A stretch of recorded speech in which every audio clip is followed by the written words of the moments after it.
Bait, bait, bait, bait. Hey, this video is going to require you to do a comment because this is an opinion piece and I want to hear your perspective. I'm a little disappointed in the Xsports community, just a little bit.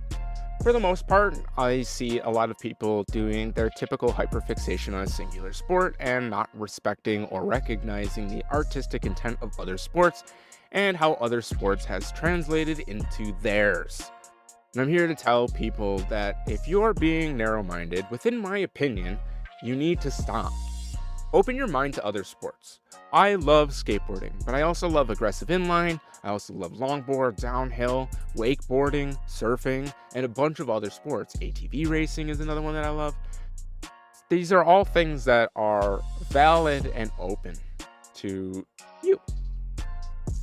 So it seems to me that there is this weird hyperfixation in the skateboard community that if you're a skateboard content creator, you're not really allowed to do anything else unless you're Garrett Jenner, who's currently doing home repair content. But what I'm talking about in this sense is something that is important to me because it allowed me to re-enter skateboarding again with the comfort and the knowledge that I am recovering and I am making progress and I am getting stronger and more consistent in the things that I want to do. However, this was not from skateboarding. This wasn't from therapy. This wasn't from any of that whatever. What I'm talking about today is aggressive inline. Now, I know that some of you are probably like, those are completely different skates than the ones that you had before. You're correct. I worked an extra shift because I didn't like the ones that I had. I got these ones. So these are the Playlife Reactor. Playlife is owned by USD or is a subsidiary of USD. This seems to be a Sway clone, which is why I went with it because it was cheap and essentially a skate that's actually a pro model or a better model. And then I threw some Create Originals on it because actual frames, actual inline frames. Skateboarding led to an injury on me, on my right hip and my right knee. That right knee also then took another hit later in life when I got into an accident with a go-kart and my knee hit the steering wheel really, really hard. So my right knee has damage and I skate with a brace or I work with a brace and that's just the way it is. When those things happened, I kind of had to step away from trick skateboarding, essentially. My front foot was always ballooning, my right knee rather, ballooning, appling, whatever you want to call it, crab appling or just swelling, to a point where it was stiff, rigid, really difficult to move. I'd have to drain it, which was really gross. And then I got out of skateboarding and I took a break because I was like, okay, I'm going to heal. I'm going to take, I think it ended up being 6 years. Not entirely, like it was 6 years, but like my life took it downhill once I stopped skateboarding and then everything was like, wah! And then yeah. So yes, that hasn't happened since, thank God. So I stopped skateboarding and I switched to longboards and I was using longboards to get around. Those were super fun for a while. And over, I want to say it was like 7 months, my knee started hurting really bad again. It was affecting work and I was like, oh my God, like all it was is like a mild fracture in my kneecap and some mild damage behind the kneecap. And I think I had some slight tears in the back of my knee. It was like, even like the doctor was like, there's no therapy that you need. There's no surgery that you need. The bones are fine. They'll heal. But it's just gonna be forever. Like, they're like, you are at risk of severe injury, but like the ligaments and everything is that's all fine. I'm now going through personal therapy of just getting back into stretching regularly. But if it wasn't for aggressive inline, I don't think that I could have made the progress that I did. My left leg had become quite a bit stronger and more powerful than my right leg due to its constant pushing of the skateboard, and my right leg predominantly staying neutral on the skateboard. This caused me to develop some issues with my lower back, and that was really frustrating and began to once again take me out of skateboarding because of the pain and the tension in my lower back. Doing things as simple as an ollie would begin to hurt my lower back.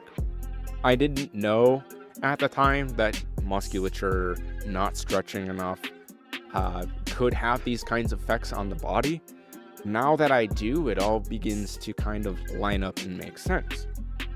So what aggressive inline has allowed me to do, especially as a skateboarder, is rework both of my legs and make sure that I'm consistently kind of at the same strength in both of them. Because this is a lot of power squatting in one position. It's a lot of strides with both legs instead of one. And I can use that to my advantage as a workout routine and also learn another sport along the way.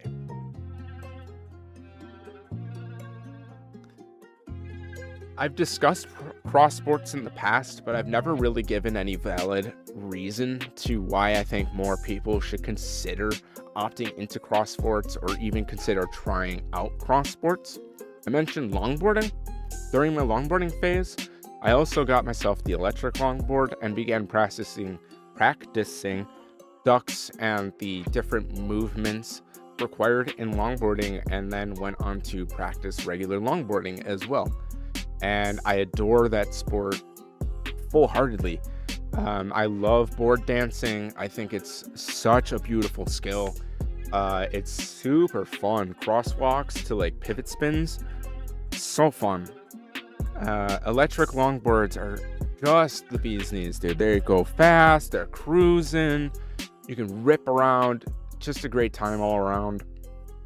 Biking was another one that I tried, but I could never really get too into. It's a lot of upper body focus, and I've always been more lower body focused and dexterity focused rather than strength training focused. So BMX didn't really work out for me, but scootering, on the other hand, did work out for me. Now, I know I just sold the scooter that I got to my buddy, but that's a twofold thing. I want him to come and join us, and I wanted to provide him the tools to have the freedom to come do that. I didn't want to do that. I just ended up doing that. I actually smacked my right knee against the metal post where the handlebars are, and my right knee was just like not good. I was on the ground for a while. It hurt. I felt like I re-cracked it, I'm not gonna lie. And so yeah, I just wanted to move away from scooters, but scooters is something like I will come back to.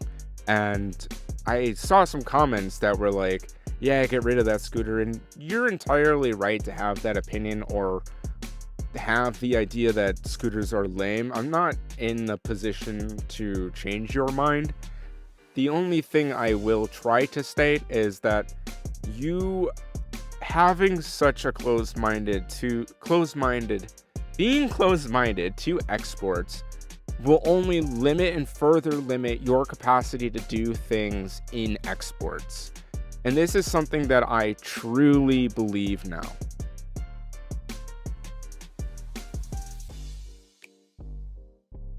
That brings me to why I think more people need to try out different sports within the cross sports ideology.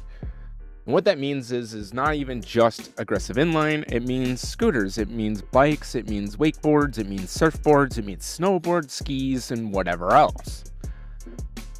Now, I know that a lot of people do cross sport. They have winter sport, they have summer sport, but that's not entirely, again, what I'm talking about. I'm talking about the full acceptance everywhere you go, and the understanding that a public space is going to have scooters, it's going to have skateboards, it's going to have inliners, it's going to have bikers. That's just the way that it is, and having a segregatory mindset is not beneficial to the community. You're actually limiting the community and the growth of the community through these processes.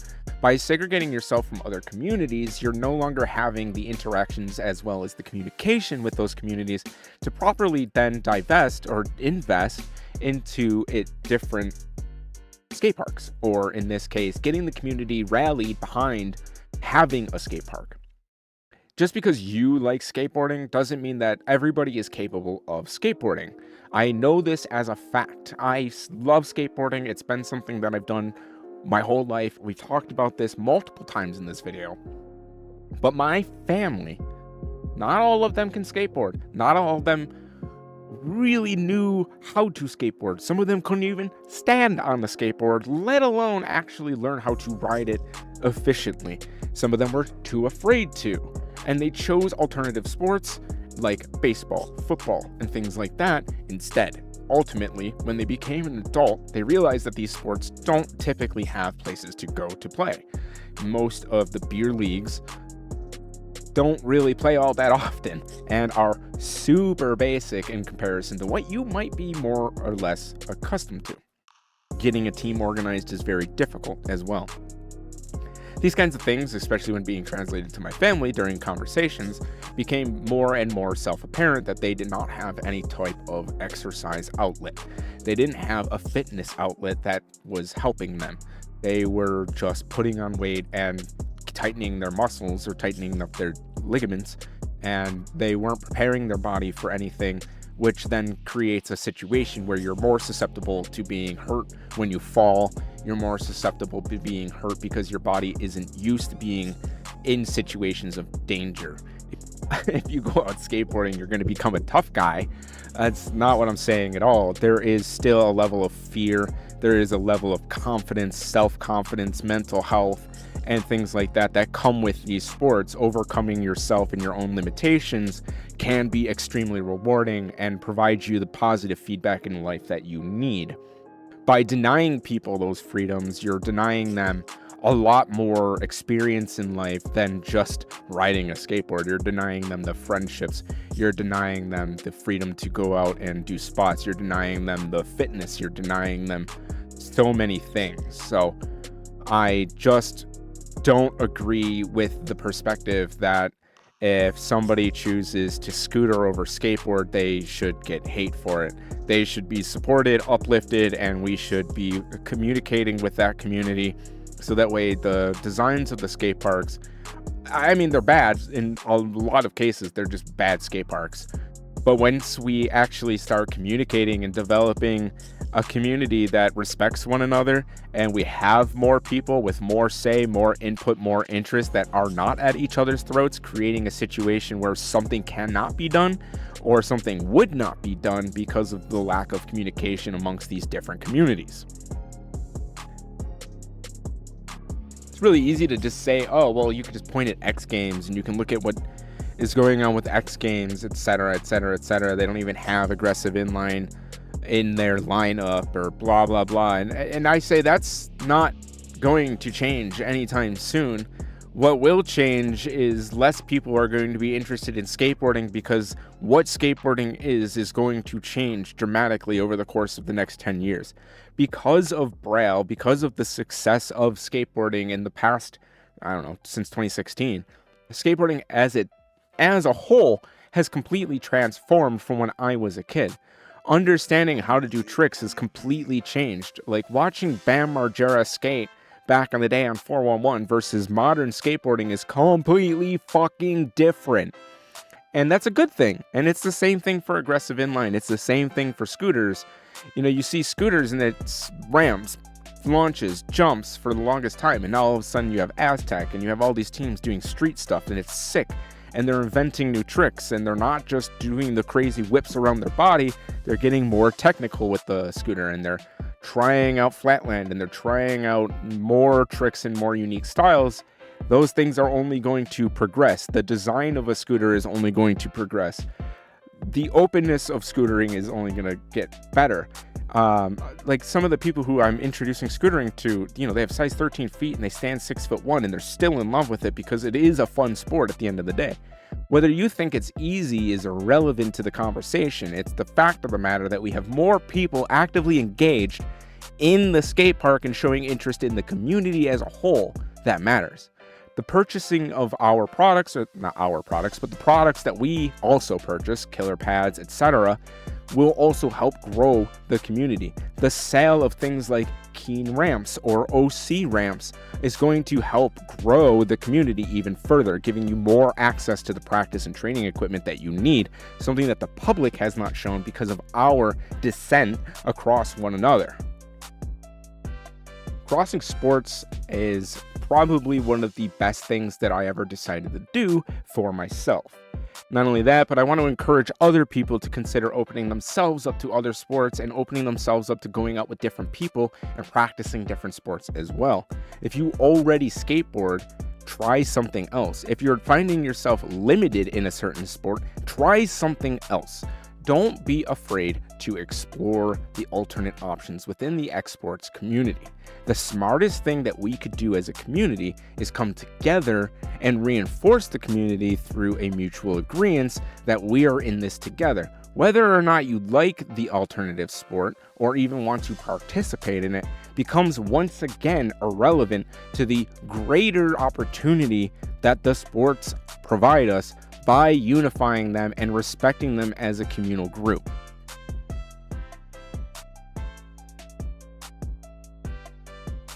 Skate parks are not going to pop up everywhere, but what can pop up more frequently is skate spaces.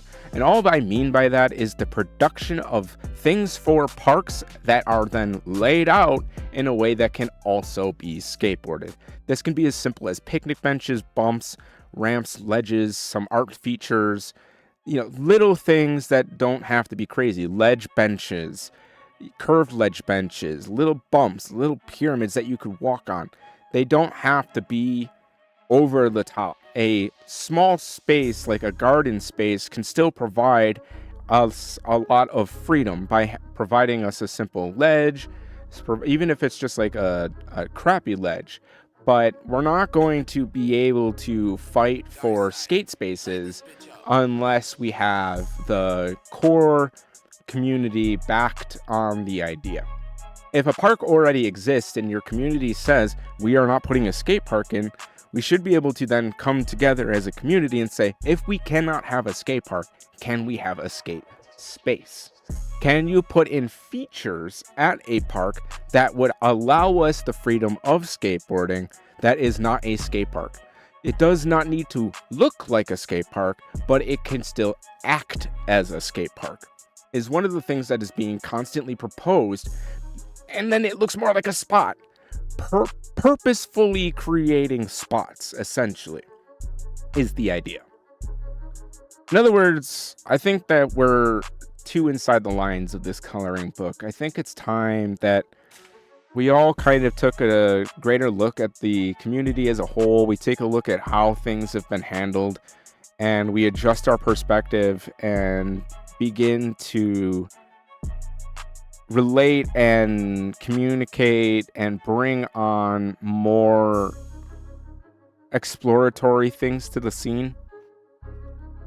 I know a lot of skateboarders also like mountain biking. I know a lot of skateboarders who also like aggressive inline and shy away from discussing those topics. They shy away from, inviting their friends out to do these alternative sports because it's not skateboarding. And it's not working out for me. It's making me more or less dislike the community as a whole, especially the narrow-mindedness. But yeah, hopefully this video gives you guys a little bit more to chew on. If you guys want more from me, hit subscribe. See ya.